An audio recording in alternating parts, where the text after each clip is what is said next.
ચોમાસાની સિઝનની શરૂઆત થતાં જ નર્મદા જિલ્લામાં પ્રકૃતિ સોળે કળાએ ખીલી ઉઠી છે। જિલ્લામાં ખાસ કરીને જરવાણી અને નિનાઈ ધોધ પ્રવાસીઓમાં ખૂબ જ જાણીતા છે। ત્યારે અલ્પ પ્રચલિત એવા ટકારાના ધોધના નયનરમ્ય દ્રશ્યો સોશિયલ મીડિયામાં વાયરલ થઈ રહ્યા છે। લોકવાયકા પ્રમાણે આ ધોધ રાજા રજવાડા સમયનો છે। રજવાડા સમયે આ ધોધ ખૂબ જ ઊંચાઈ પરથી પડતો હતો, જેના કારણે ખૂબ મોટો અવાજ પણ આવતો હતો।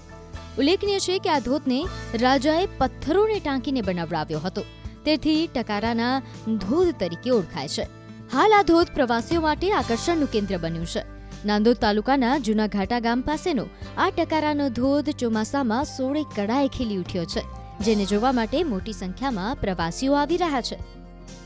बहुत ही सुंदर जगह है, पीसफुल जगह है, नेचुरल वाटरफॉल है। आप यहाँ आके बहुत ही अच्छा फील करेंगे, स्पेशली मॉनसून सीजन में अगर आए आप फैमिली के साथ, बहुत अच्छी जगह है।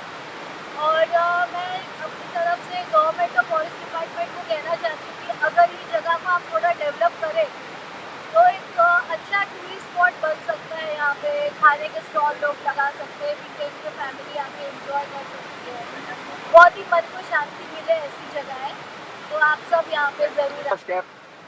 और यहाँ पे ऐसे थोड़ा कच्चा रास्ता है, स्टेप्स नहीं है, तो अगर उसको थोड़ा डेवलप करें तो अच्छी बात है। हमारा गाम का जूना घाटનો રોડ છે, ત્યાં સુંદર જગ્યા છે જોવાલાયક, અને તેથી 3 કિલોમીટર થાય છે, પણ સરકાર કંઈક ચાલુ કરે, પ્રવાસીઓ આવે, જોવા જેવું છે બધું।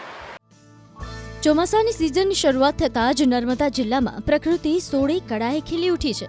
જિલ્લામાં ખાસ કરીને જરવાણી અને નિનાઈ ધોધ પ્રવાસીઓમાં ખૂબ જ જાણીતા છે। ત્યારે અલ્પ પ્રચલિત એવા ટકારાના ધોધના નયનરમ્ય દ્રશ્યો સોશિયલ મીડિયામાં વાયરલ થઈ રહ્યા છે। લોકવાયકા પ્રમાણે આ ધોધ રાજા રજવાડા સમયનો છે। રજવાડા સમયે આ ધોધ ખૂબ જ ઊંચાઈ પરથી પડતો હતો, જેના કારણે ખૂબ મોટો અવાજ પણ આવતો હતો। ઉલ્લેખનીય છે કે આ ધોધને રાજાએ પથ્થરોને ટાંકીને બનાવડાવ્યો હતો, તેથી ટકારાના ધોધ તરીકે ઓળખાય છે। હાલ આ ધોધ પ્રવાસીઓ માટે આકર્ષણનું કેન્દ્ર બન્યું છે। નાંદોદ તાલુકાના જૂના ઘાટા ગામ પાસેનો આ ટકારાનો ધોધ ચોમાસામાં સોળે કળાએ ખીલી ઉઠ્યો છે, જેને જોવા માટે મોટી સંખ્યામાં પ્રવાસીઓ આવી રહ્યા છે। बहुत ही सुंदर जगह है, पीसफुल जगह है, नेचुरल वाटरफॉल है। आप यहाँ आके बहुत ही अच्छा फील करेंगे, स्पेशली मॉनसून सीजन में अगर आए आप फैमिली के साथ, बहुत अच्छी जगह है। और मैं अपनी तरफ से गवर्नमेंट और फॉरेस्ट डिपार्टमेंट को कहना चाहती हूँ कि अगर ये जगह को आप थोड़ा डेवलप करें तो एक अच्छा टूरिस्ट स्पॉट बन सकता है। यहाँ पे खाने के स्टॉल लोग लगा सकते हैं, वीकेंड में फैमिली आके एंजॉय कर सकती है, बहुत ही मन को शांति मिले, ऐसी जगह है। तो आप सब यहाँ पे जरूर आएं। और यहाँ पे ऐसे थोड़ा कच्चा रास्ता है, स्टेप्स नहीं है, तो अगर उसको थोड़ा डेवलप करें तो अच्छी बात है। हमारा ગામનો જૂના ઘાટનો રોડ છે, ત્યાં સુંદર જગ્યા છે જોવાલાયક, અને તેથી 3 કિલોમીટર થાય છે, પણ સરકાર કંઈક ચાલુ કરે, પ્રવાસીઓ આવે, જોવા જેવું છે બધું।